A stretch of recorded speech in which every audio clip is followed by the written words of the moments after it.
Consoles all around the edges of the rooms were projecting blinking lights and holograms, and symbols like hieroglyphics.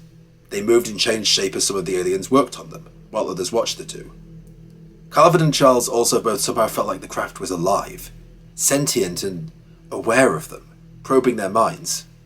It emitted a rhythmic buzzing sound, much like the aliens outside, and the buzzing was so disorienting they felt like they were going to vomit.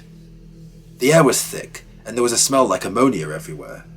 Some have later suggested this was the alien sterile examination room, and the ammonia was some kind of disinfectant or air purification to keep the environment clean as well as to stop the aliens getting human diseases, or vice versa.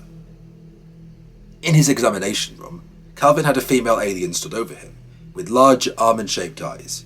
She looked much more human, what with her eyes and fingers and all, and she tried to reassure Calvin telepathically as she examined him, pressing all over his body, telling him repeatedly, "Don't be afraid."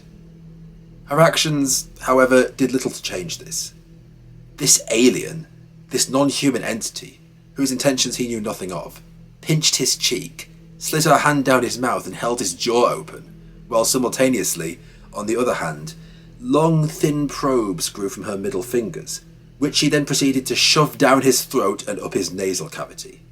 He wanted to scream, but it was so suffocating that he couldn't. Can you imagine this? An alien? Aliens that have already abducted you. You're already terrified. You're already paralysed and held against your will. Now long, extending fingers are being shoved down your throat, semi-suffocating you, and you're already worried you're going to die or be used in experiments? No wonder the aliens' reassurances didn't work.